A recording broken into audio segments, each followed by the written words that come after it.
This is a podcast about new crops. You're going to love it. Join us on The Cutting Edge, a podcast in search of new crops for Wisconsin.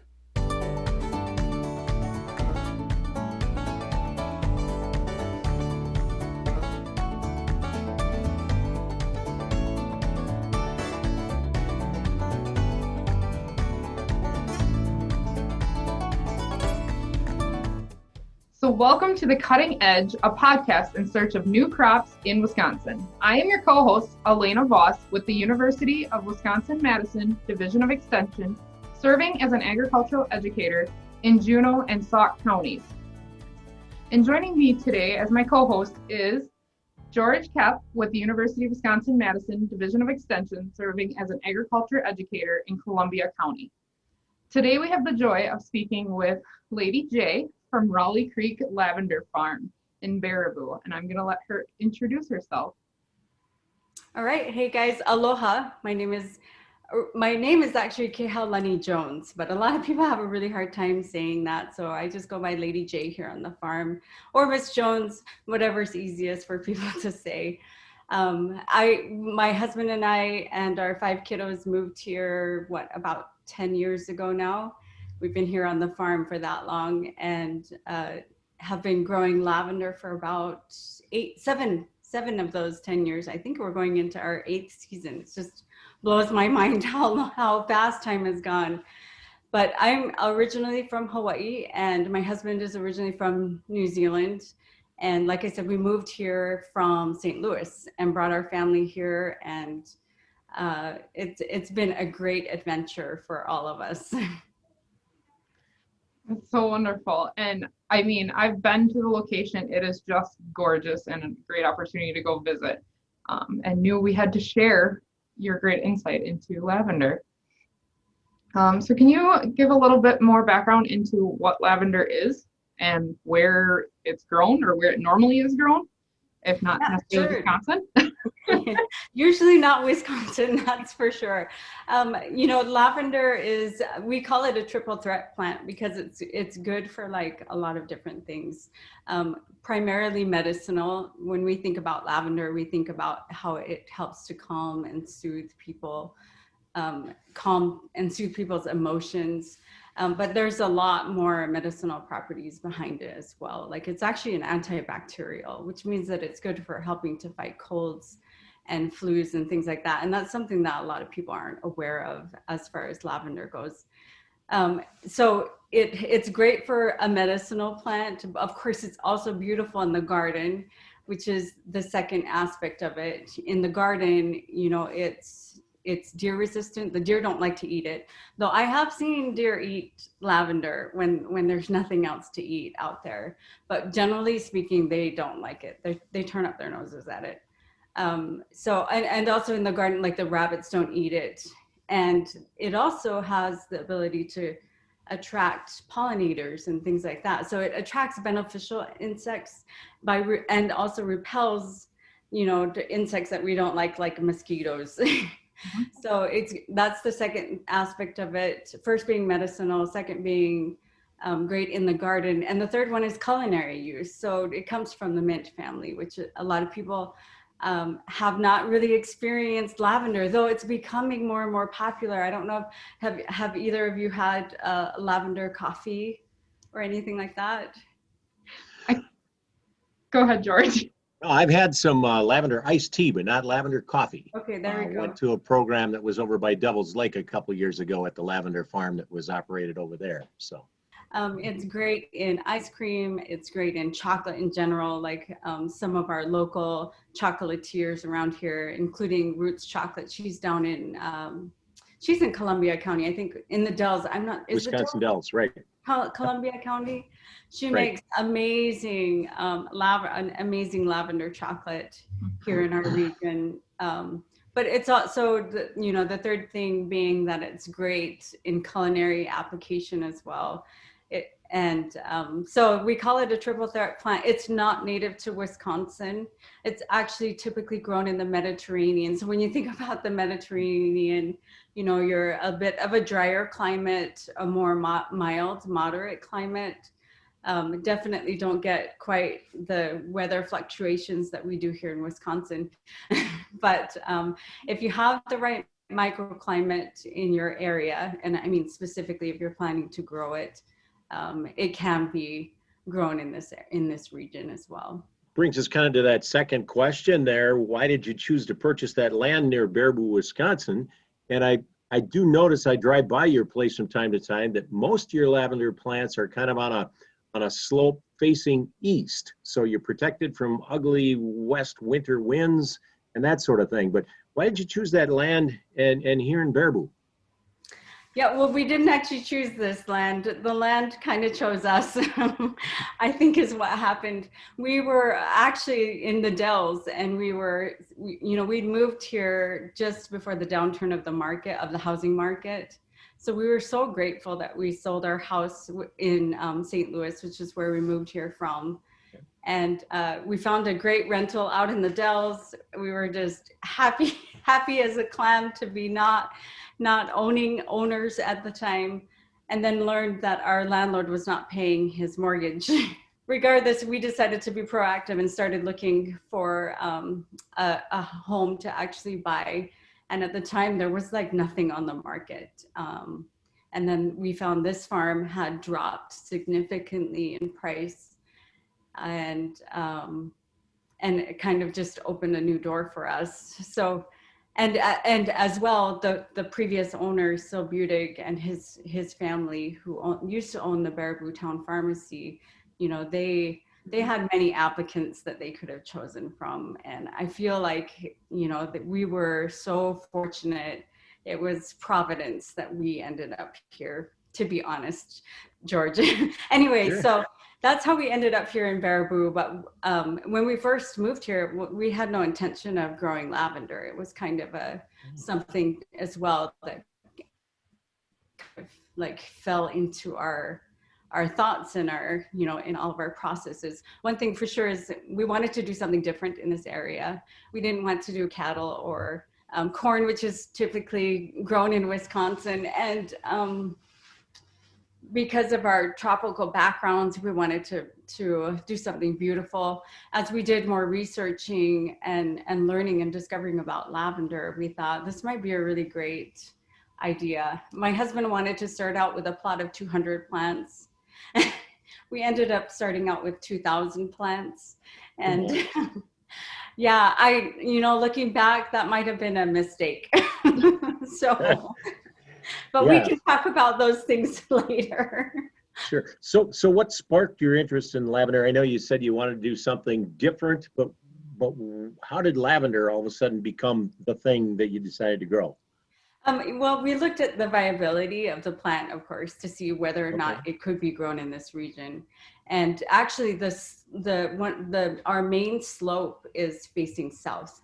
So so we do have a western facing slope, which, like you said, protects from the east winds. And we just planted that hillside about 2-3 years ago now. Mm-hmm. And that hillside seems to be doing pretty well. But like I said, it depends on the microclimate. So our initial plants were all planted on a southern facing hillside. And that was kind of our big, we were hedging our bets, but also to hedge our bets because, we were looking at something that would bring life to the land and be beautiful, but also something that we could actually use and create things with and maybe make a profit. Well, the hope was always to turn a profit, right? So with lavender, because you can sell it just as a cut flower, but you can also sell products with it. And that's something that we specialize in here on the farm, is making culinary products, and we make a lot of cosmetic type of products, beauty care products with our lavender as well. And a funny thing, our very first year that we opened, that is what people wanted. Like, we had this gorgeous field of lavender, and people came and they didn't buy bundles of lavender, believe it or not. They bought lotion, and they bought lip balm, and they bought sugar scrub and that kind of thing. So that was kind of something that we learned early on. And a big reason why we chose lavender is because of the value added products that can come from the product, So you can also, you can sell it just the crop itself, and not process a single thing. You can also process it and create a lot of value added products with it as well. So in kind of a bad year, you may still be able to break even or make a profit. So what was your background, or did you have any training that helped you, be successful or become successful with this endeavor? I don't know if you can ever be trained in these kind of things. It's like the training of life. But I love your question, Elena. I actually studied linguistics when I went to college, got a bachelor's in linguistics with a minor's in computers. So I had, I have a very broad background. And then I went on to go get a master's degree in public administration. So, and now I'm a full-time farmer pretty much. But so as far as background goes, you learn a lot as you go, especially I think in the farming world, or in the agricultural world.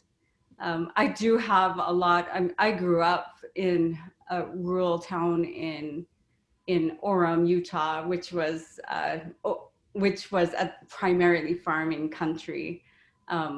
Since I've left, it's not that way anymore. And then I went to high school in Hawaii, so had a lot of roots instilled within me about how to take care of the land. Hawaiians have a very strong connection to the land. I know it might be kind of stereotypical to say that, but it's true.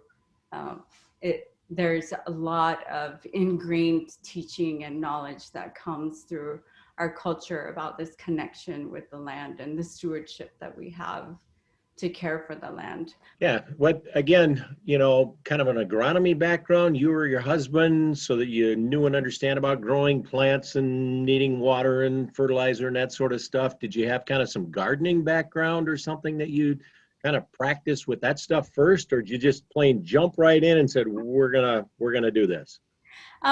For me, mostly just jumped in. Like I said, I grew up kind of always gardening. And it's crazy because you think of, every garden season is different. So and experience is key when it comes to gardening. And if you say you have a lifetime, so you have only so many chances to garden every season, right? So all of those little experiences have accumulated over time. My husband actually grew up on a hobby farm in New Zealand, and they did a lot of farming things. They had animals, they did flowers as well on their farm. And so and by farm, I say farm in a literal sense, like they had a hobby farm where they would actually, as a family, grow and produce things and sell them to people. Other things though that I over the years have gained, like I am a certified aromatherapist, which really helps in learning how to process lavender. We actually steam distill lavender here on the farm and create essential oil and what we call hydrosol or hydrolates, which many people who are not familiar with the natural remedies that are out there are not familiar with hydrosol, which is an amazing product to help heal your skin. And people actually drink hydrosols as well. So I'm a certified aromatherapist, and I'm also a certified skincare designer and soon to be certified permaculturist. So this is kind of, as we've gone along, I've personally have collected quite a bit of knowledge. As far as lavender goes, once we made the decision to start growing lavender, I attended a ton of conferences all over the country. So when we started growing lavender, it was still relatively a new thing. I mean, like it hadn't really caught on here in the Midwest. I think Wisconsin is still, hasn't really got its feet wet as far as lavender growing goes, which is understandable. Michigan there are a lot of farms in Michigan. We've participated, in fact, we participated in a huge study, and MSU provided like an online learn how to grow lavender for commercial growers. and we were able to participate in that. So, I mean, it kind of was a burgeoning field at the time. So the information that we learned about growing lavender specifically came directly from other lavender growers, other people, conferences, networking, people who were doing the same thing. So with that learning curve that you've kind of gone through, can you take us through, a growing year, what the cycle's like? Yeah, so lavender is a perennial, though here in Wisconsin it's debatable. It depends on exactly where your location is. What was it? 3 years ago, we lost almost 90% of our crop, which was kind of devastating. I mean, the first several years, it was everything was awesome. It was just amazing. And then we got hit by just frigid temps, early, like lingering frosts.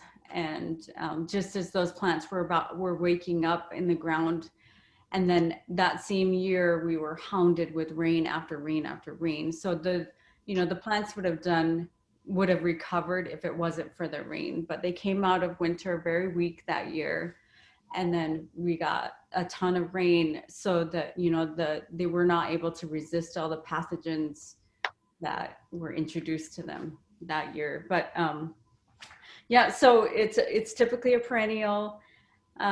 We plant them in the ground. We've tried various things, planting them as really young plants and planting them as like gallon-sized plants. The thinking behind that was like the younger plants did much better than the bigger plants, which was kind of an interesting thing that we found. Because I think it was because they were more acclimated to the climate, whereas the bigger plants were growing up in a nursery where it was very sheltered.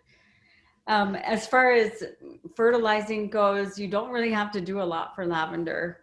Of course, it does like the normal micronutrients that you want to give all plants. And one thing unique about lavender is that, well, it's not like unique, but one thing about lavender is that it does like higher alkalinity in the soil. So you want to sweeten that soil with lime. Of course, getting your soil tested before you plant anything to find out where those pH levels are. So, and then watering as well. So the interesting thing about fertilizing is that the best lavender plants actually grow really high up in the Mediterranean mountains. And they're very much deprived of nutrition. And that is actually what creates a better essential oil. So if you want something with a really high quality medicinal value, you're going to want those higher altitudes, the lavender that has the higher quality medicinal values are going to be those ones that are actually deprived of nutrition. And lavender doesn't like water. So as far as watering goes, just here in Wisconsin, with the amount of rainfall that we get on an average summer, it's enough to keep them well watered. Of course, as babies, as young plants, you're going to want to water them just as you would any other young plant. As young plants, they need, at least weekly watering. And so we did have an irrigation setup for our plants initially, but we found that Wisconsin, because of the rainfall that we get, it's usually enough water to keep them happy. And there again, you don't want to overwater them because lavender is highly susceptible to root rot. So like I was saying, that year that we lost everything, those plants were weak coming out and then just got hounded with rain after rain after rain, that they were not able to recover from that. And then you end up with a diseased plant that just can't survive. So not too much water. Insect management, I think there again, you do have, what are those green little green bugs called? I can't think, The Japanese beetles? No, not Japanese beetles. They're spittlebugs. Oh, spittlebugs, sure. Spittlebugs are a pest here for the lavender. They will eat the lavender leaves, but it's actually just more of a cosmetic thing. Like they won't really damage the plant.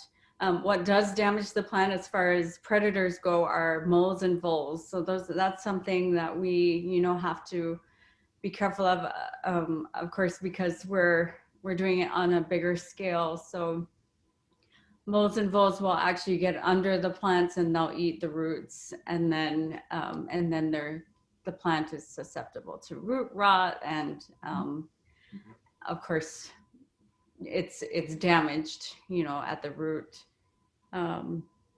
Weed management, that's kind of a thing that we're constantly fighting. When we first started, my kiddos and I would be out there weeding all the time, and we had the greatest stories. I mean, of course they hated it. But I look back at that time and I'm with really fond memories, because some of our greatest ideas and conversations came from weeding out there. And if any of you have kids or have experience weeding in the garden with somebody, you may have had that similar experience. It's just a great thing to be working together and doing something together that way. We've put down weed map. We're going to be changing all of that. I think I mentioned briefly that I've been studying a lot of permaculture over the past couple of years, and will be certified. I'm so excited to a certified permaculturist by the end of next month. I'm super excited about that. But one of the things that I'd like to do here on the farm is improve the diversity of the farm. We kind of have, over the years, have gained a better perspective of what those weeds really are, and are learning that they have so much value, and yet we're just pulling them out and throwing them away. And things like burdock, who likes burdock? And yet it's so good for us. And dandelions especially, those things that we are always trying to pluck out and get rid of. So we're going to be experimenting with better ways to I wouldn't say control weeds, but more manage the wild plants that might overtake the lavender. So Yeah, I would imagine burdocks, around the perimeter or somewhere else might be okay, but really burdocks, they get pretty big and they would overshadow your lavender plants pretty quickly. So. Oh yeah. That's kind of a real challenge. You mentioned the spittle bugs, alfalfa. They like alfalfa too, and I know on your farm you'd have had some alfalfa remnants left over out there where you were planting, so that probably helped to draw them in towards you as well. Yep, and really, if you have alfalfa growing anywhere near your farm, if you're planning to grow lavender, you're going to have that issue. Those spittle bugs will come. Okay. And we have to hand pick those off the plants. They're pretty easy to see because of the spit that they're leaving on the plants. Disgusting at first, but it's like a relatively easy thing just to pull them off the plants. Sure. Moles, on the other hand, those are a lot harder to control. Right. And moles and voles are a challenge out there. Yeah. We can find those in some of our fields, causing us troubles. So how about harvesting? When do you start kind of your harvest, and take us through a little bit of that process then, depending upon what you're going to use the plant for, if you're going to harvest for oils or just as cut flowers kind of things. I imagine that's two different things or two different times of harvest.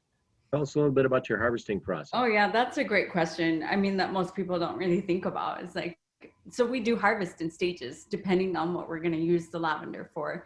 So culinary use lavender gets harvested early in the season because we want those buds to be pretty nice and tight.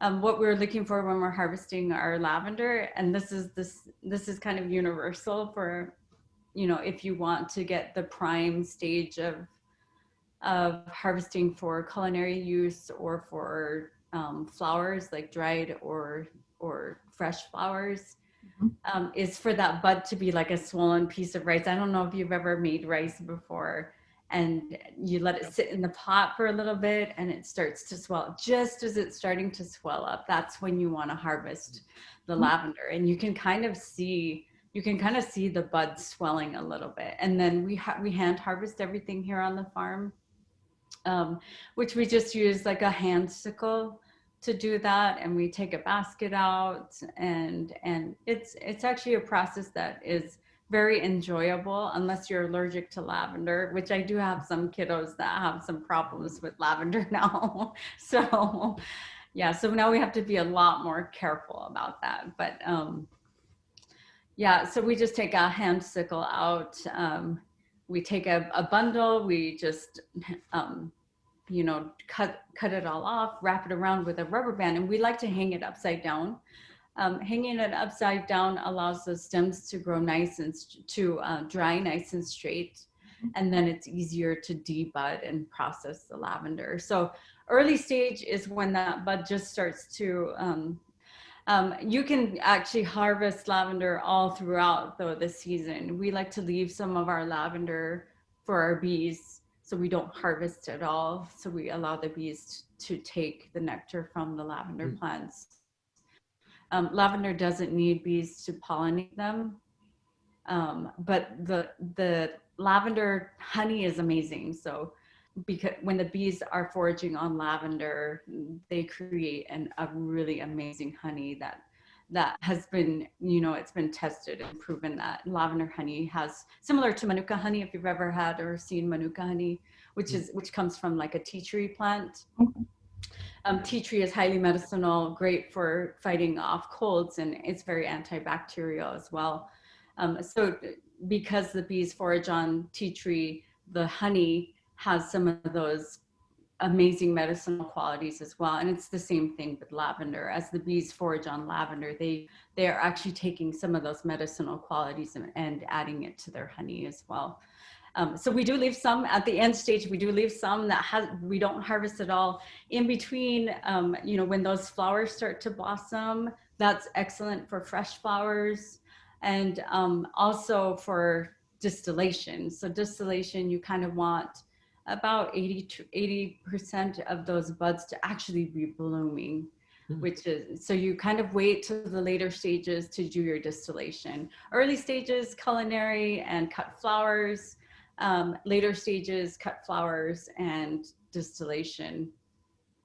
Okay, just backing up a little bit, as you talked about cutting the plant, it is a perennial. So, are there times where you cut only a couple of inches off of this plant, and how tall do most of your plants get? I'm sure there are different varieties of lavender and some are taller than others, but, so how long might be the stem that you would cut, and how much do you want to leave above the ground for regrowth?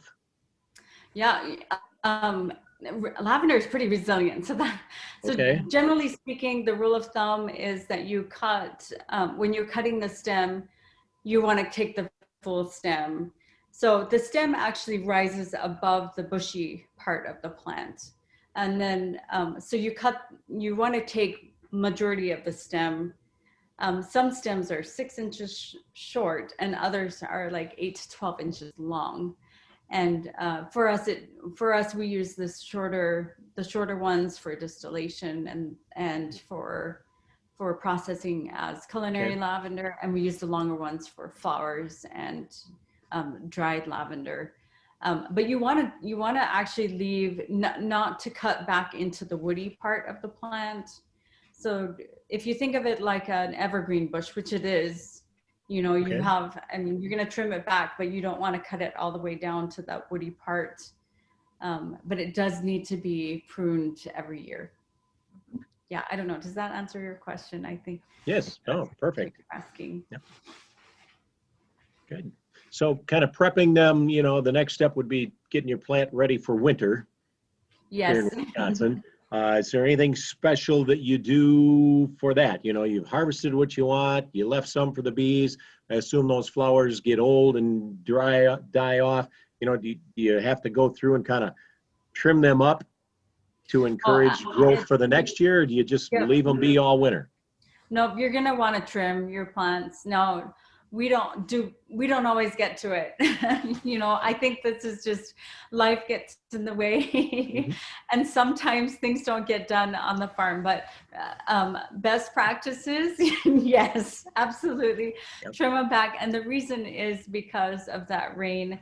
The more foliage that you have on the plant, that is like, especially the stems and things like that. So the more, I guess, bushy it is, the more susceptible it is to freezing and root rot and things like that. So what happens in the winter here and really anywhere, but especially here, what happens if you leave too much of that growth on there, and then, we get those fall rains come, and then we get a freeze. So the rain came in, seeped into the cracks of your plant, and then it froze. And once it freezes, it like pushes open those, all sure. of the woody parts of the plant. So by pruning, you're kind of helping to protect the plant in that way. When you prune, you need to make sure that you prune early. So like we're talking like maybe August, September, not too much later than September, because the plant needs time to heal from all of that pruning. Once it has created a scab over where you cut it back, then it's much easier for it to survive the freezing rains and the freezing. Of course, we also cover our lavender to prepare it for the winter. So cutting it back and covering it, we use a frost blanket to help protect it from the frigid temps, just because even though we're kind of, a lot of lavender plants are zone 4, zone 5, and we're kind of in between those 4 and 5. We found one year we tried not covering at all. So this was just experimenting, right? And many of the plants came back just fine. But what we've learned over the years is that if you want to kind of hedge your bets, you're going to want to cover those plants, because you just don't know what the weather's going to be like from one season, from one year to the next when it comes to winter. Correct. However, when you cover things here like that, and you mentioned you had moles and voles, Yes. Field mice are abundant around here, and so do you have to do anything to protect your plants from that? Because they would certainly love to be covered over winter too. Oh yeah, and they do. And so that's kind of the toss up, with everything. Just like with the weed mat, if you put that weed mat down, you're taking one pro for another con. So it kind of depends on, for us, it depends on what you're struggling with the most. If you're struggling with moles and voles the most, then you might not want to cover those plants. If you're struggling with winter and freezing more, then you're going to want to take your risk with the, so it's kind of like weighing out those options. For us though, we found ways to help with the mole population. We have used in the past, I don't know, but my husband has found a really excellent trap. That's the biggest thing. And finding those finding and tracing the mole tracks is kind of tunnels, it's kind of a skill that you gain over the, either the plants die or you learn how to hunt moles. But yeah, just kind of balancing. If you're having a hard time with moles and things like that, you might not want to cover. And we've found that over the years. We've actually experimented, quite a few times, covering some and leaving some uncovered. Of course, different cultivars too, though, have, there are over 30 species of lavender out there. Only 3 of those 30 can actually grow in our zone. But of those 3 species, there are hundreds of different cultivars within each one of those species. And they all have very varying tolerances to weather. And, they're just like people. Some of them don't like to be out there. I'll be honest. Some of them are saying, I hate it here in Wisconsin. Sure. We covered a little bit on, when you're prepping and pruning, for the winter, but I would love to hear kind of just the rundown, like what months do you plant and what months do you harvest? Like, actually a little bit more of a time frame, because I think we kind of missed that. And I just think that's important to point out, is that it's not what most people expect. Yeah, so we typically, you don't want to plant until the end of the last day of frost. But of course you can get around some of those things just by having a good microclimate and having a good frost blanket as well. So we actually here on our farm, we plant a little bit earlier because the plants, the sooner you get them started in the ground, the better off they are going into winter. And that's kind of the mindset that we're taking, is that, you know, preparing as much as we can, preparing those plants, acclimating those plants really to the soil, and helping them to be as healthy and robust of a plant as they can be before winter hits. So we plant as early as we can. You know, when the soil is tillable or, you know, workable, then we'll start, you know, putting some of those plants in the ground. But usually they don't get into the ground until, I don't know, sometimes end of April. Okay. And then harvesting. And harvesting. Yep, harvesting. We harvest. We actually take our first harvest like throughout July. It's a very short season. All through July we're harvesting, and then some of our plants have a second bloom, and we harvest those in September, October, and November. Believe it or not, sometimes we still have blooms out there in November. A lot of this stuff. So our season that we're open to the public generally is. We finish at the end of July because we do homeschool. So I need some time to like shift gears and regroup. So end of July, we end our season, and then we do some off-season events and things like that here on the farm. But typically all the blooms and things that come after that are things that we harvest and use for distillation, or that we're processing and using in products. But you'd be surprised, sometimes in November, there's still blooms out there. Okay. I just know when I've chatted with other people, they're always surprised to hear that, you know, if they don't get there in July, they're missing the mark for it potentially. So and that's true. That's true, because July, I mean, it's like peak blooming time. So the plants that are blooming in July, the July bloom is the spectacular bloom. You know, the fall bloom is like, it's like, we're here, but not nearly as showy as, you know, that heat is really does help those blossoms to bloom. Good. So we've talked a little bit about some of the uses of lavender. You talked about the culinary uses, the fresh flowers, the dried flowers, the essential oils. It sounds like you do an awful lot of packaging and sales yourself. And so if you want to touch on that a little bit, or do you work with somebody to help you sell some of these products? Or do you just manage and do it all yourself? Unfortunately, George, we're doing most of it ourselves. Okay. So, but it's been good. It helps to keep our product authentic. You know, like the stuff that we're making is made here on the farm. And a lot of and it also helps with our lifestyle, because this farming isn't, and you know, growing lavender isn't our main source of income. I think for many farmers it's that way, you know, especially small farms.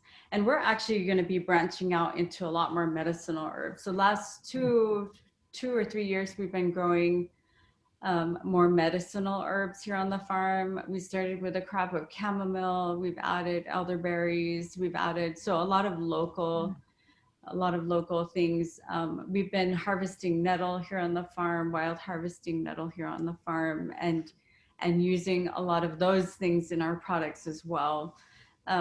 So yeah, we do most of it keeps us small, which might be exactly where we need to be at the moment, you know, with, you know, just balancing our lives. But it's also been quite a big undertaking as well for our entire family. Yeah. Okay. Sure. And how do you promote some of these products and your farm, and, you know, how do you draw the attention and bring people to wanting to utilize your products, come see the lavender? That's real. Farmers market has been a really great help for us. Networking has been huge. We've promoted our lavender through various speaking engagements like gardening clubs and things like that. I've done many presentations for different gardening clubs, just sharing with people the wonders of lavender and how good it is for you, and just allowing people to experience it in that way. And that kind of draws people to the farm. But I'll be honest, our competitors have been probably the biggest, for us as a small farm. We were actually the original farm in Baraboo area. And then not even, I think it was, we had opened up our farm and not even a year later, somebody was already in the process of applying for their permits and all, getting everything ready. And then things just kind of exploded in this region. Since then, my understanding is Devil's Lake Lavender is no longer operating, but maybe trying to operate again in the future. And then New Life Lavender over there on the other side of W is, from what I understand, is doing phenomenal. And to be honest, Elena, they have done wonders for us in drawing people to this region. It was difficult at first because you think competition, oh no, especially when you're just starting to get your foot out the door. And we're family owned and operated. So literally we're family owned and operated, mainly because we just don't have all the resources to hire people and to make a big scale operation. So that was difficult at first. And I mean, I'm not gonna lie, we were like, well, maybe we should think about doing something else, innovating ourselves again. And but they have drawn so many people to the area. And for that, we're really grateful. And not only that, but just brought more of an awareness to people that not only about lavender, but just kind of this holistic mindset of what we can do as a community, what we can do with herbs, and to help sustain ourselves health-wise, and so relevant right now, especially. Sure. No, that's cool. And staying small and family owned is A-okay. That's kind of a cool way to be. That's all right. Yeah, but I think back, you said you wanted to start with 200 plants. You ended up with 2,000. That's just 1 0. That's all that is. 1 0. I like that. I like that. Yeah, You and I will get along really well.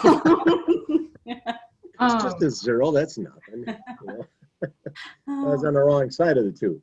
And I love hearing about what your future plans are for the farm, and the progress that you've made in making some of these dreams you already had coming true.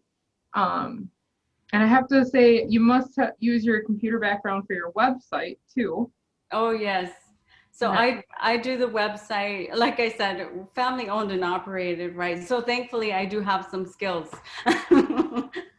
So I do the website. I enlist my kiddos who are teenagers and amazing on social media to help me do some of that. Of course, I've kind of trained them on how to use some of the Adobe software that's out there, which is so helpful to have when you're doing social media things.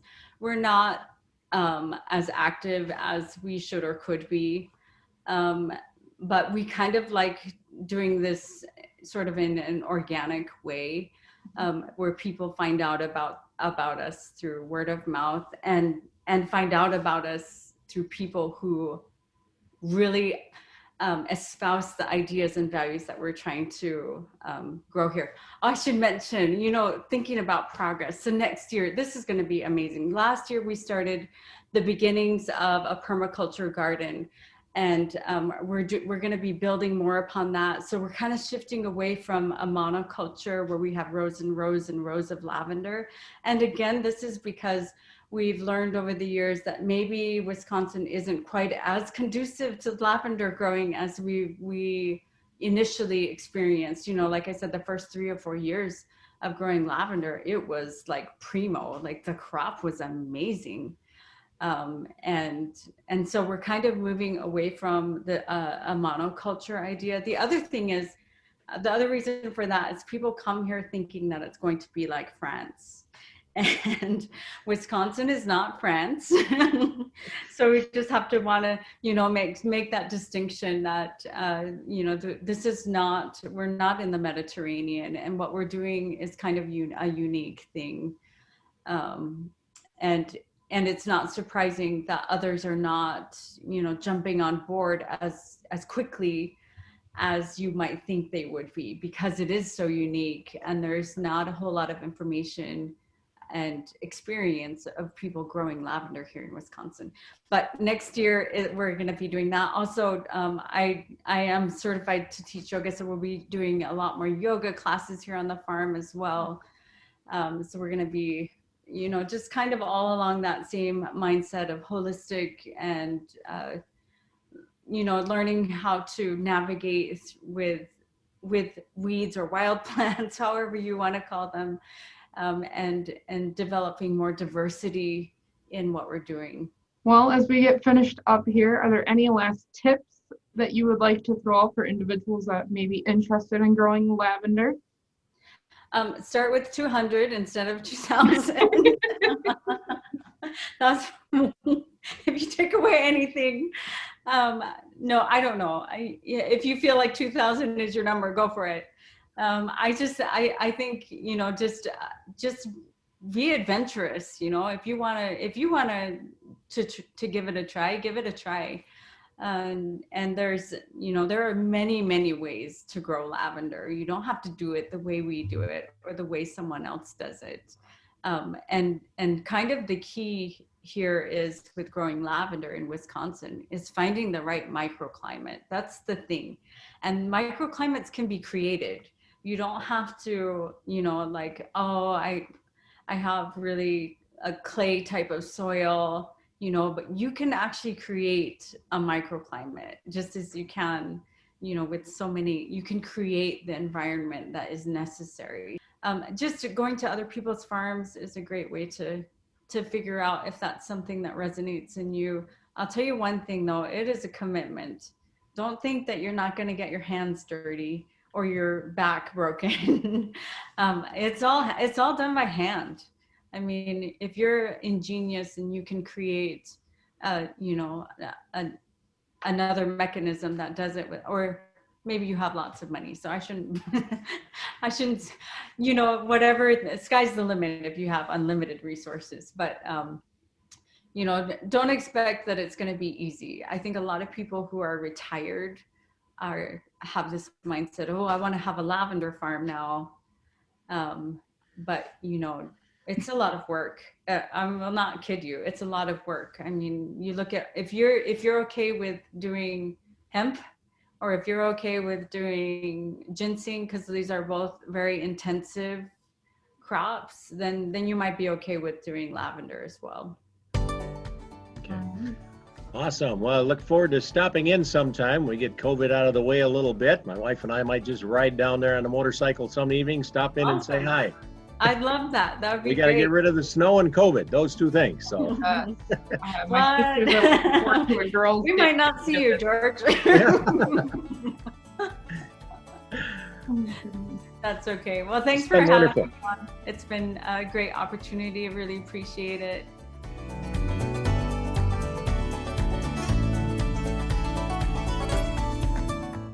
Brought to you by the University of Wisconsin-Madison Division of Extension.